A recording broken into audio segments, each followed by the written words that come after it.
নমস্কার বন্ধুরা, সবাই কেমন আছো? আশা করি সবাই ভালো আছো, আমিও ভালো আছি। আজকে হলো মহাশিবরাত্রি, তাই দেখো আমরা সব বেরিয়ে পড়েছি গঙ্গা স্নান করতে।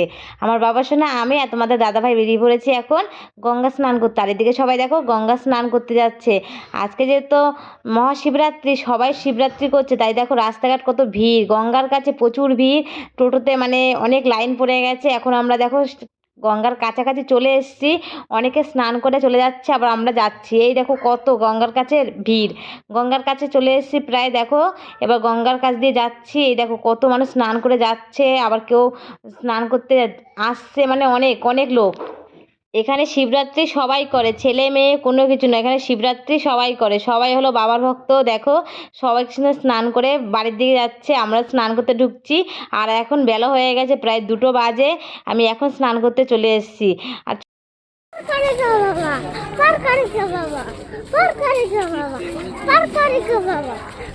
ও কি বলছে বলো তো, ভোলে বাবা পার করেগা, সেটা বলছে। আর এই দেখো কত লাইন, এটা হচ্ছে আমাদের গঙ্গার কাছে শিব মন্দির। দেখো সবাই স্নান করে এখান দিয়ে বাবার মাথায় জল ঢেলে যাবে বলে কতটা লাইন, দেখো প্রচুর লাইন। এবার মনে হয় লাইন পাবো না। আর এই দেখো আমি আর আমার ছেলে দেখো আজকে এখানে স্নান করতে চলে এসেছে। তোমার দাদাভাইকে দিচ্ছি ক্যামেরা ধরতে। একটা মামা জিজ্ঞাসা করছে যে ক্যামেরাম্যানকে টাকা দিস নাকি, আমি বলছি না, দেই না। তাই নিয়ে একটু হাসাহাসি করছিলাম। আর এদিকে দেখো সবাই দেখো পুরো মানে গঙ্গাটা পুরো দেখো লোকে ভর্তি, প্রচুর লোক এসেছে গঙ্গায়। আর এই দেখো সবাই চারদিকে বসে পড়েছে, যারা চাল নিয়ে আসে চাল দেয় এদেরকে। এর মানে যে যেরকম পারে সে সেরকম দেয়। দেখো দুদিকে বসে পড়েছে। চান টান করার পরও কোনো ভিডিও বানানো হয়নি। এই দেখো তারপর এখন আমি রেডি হয়ে গেছি, সন্ধেবেলা ফল টল কেটে প্রায় রেডি হয়ে গেছি। এখন আমি যাব শিবের মাথায় জল ঢালতে, মানে বাড়িতে ঢেলেছি। এই দেখো আমার বাবানও রেডি হয়ে গেছে, ওকেও নিয়ে যাব আমি, শাশুড়ি মা আর আমার দিদা যাবে ওদিক দিয়ে, এইদিকে যাবে ছেলে, মানে এইদিকে আমরা যাব সবাই মিলে।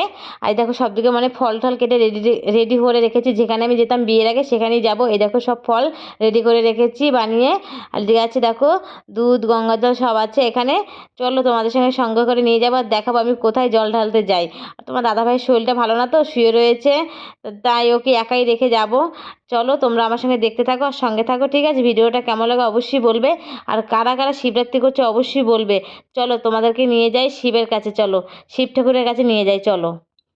তো আমি চলে আসলাম মন্দিরের কাছে। আর এসে দেখি দেখো কতটা লাইন, আমি লাইনে দাঁড়িয়ে পড়েছি এখন। এখানে প্রচুর লাইন, তোমাদেরকে দেখাচ্ছি। ওই দেখো আমার পিছনে লাইন, দেখতে পাচ্ছ তো? ওই দেখো আমার পিছনে লাইন, আর এই দেখো আমার এগুলো সামনে, সব পিছনে লাইনগুলো দেখতে পাচ্ছ, অনেক লাইন। আর আমি আছি সামনে, আমি মাঝখান দিয়ে ঢুকে পড়েছি সামনে, দেখো অনেকটা লাইন। তার মধ্যে এখন জল ঢালতে যাব, আর কিছু কিছু সবাই ঢালছে। এই দেখো অনেক যুদ্ধ করে সব ঢুকে পড়েছি, ঠাকুরের সামনে চলে এসেছি। দেখো পুরো ঠাকুরের সামনে বসে আছি আমি। এখন আমি ঠাকুরের পুজো দেবো, তোমরা দেখতে থাকো। আর এই দেখো আমাদের এখানে ভোলে বাবা আছে, তোমাদেরকে অবশ্যই দেখাবো। দেখো সবাই কিন্তু চলে এসছে, সবাই এখন পুজো করবে, ঠিক বুঝলে তো? তার জন্য সবাই বসে পড়েছি, সবাই অঞ্জলি দেবো। আর আমাদের ভোলানাথকে দেখাচ্ছি, এই দেখো তোমাদের ভালো করে দেখাই, দাঁড়াও। এই দেখো আমাদের ভোলানাথ, সবাই জল ঢালছে। এটা হচ্ছে আমি এখানে আমি বিয়ের আগে থাকতে মানে জল ঢালি, তার জন্য দেখো তোমার দাদাভাই যেরকম মোটা সোটা, আমাদের শিব ঠাকুরটাও সেরকম মোটা সোটা, বুঝলে তো? তার জন্যেই মানে যেরকম ঠাকুর পেয়েছি সেরকম বর পেয়েছি, এটা আমার দিদা বলে, এটা সব মজা করে বলে, বুঝলে তো? আমার পুজো হয়ে গেছে প্রায়, দেখো আমি এখন বসে বসে একটু ভিডিও করে নিলাম, যেহেতু তোমাদের সঙ্গে শেয়ার করতে হবে তাই একটু শেয়ার করলাম তোমাদের সঙ্গে। এখন আমার পুজো দেওয়া হয়ে গেছে, এখন সবাই মিলে বাড়ি যাচ্ছি। যদি আমার ভিডিওটা ভালো লাগে অবশ্যই লাইক কমেন্ট শেয়ার করে দেবে, আর সবাই বলবে হর হর শম্ভু। সবাই ভালো থেকো, সবাইকে শুভরাত্রি বন্ধুরা, টাটা।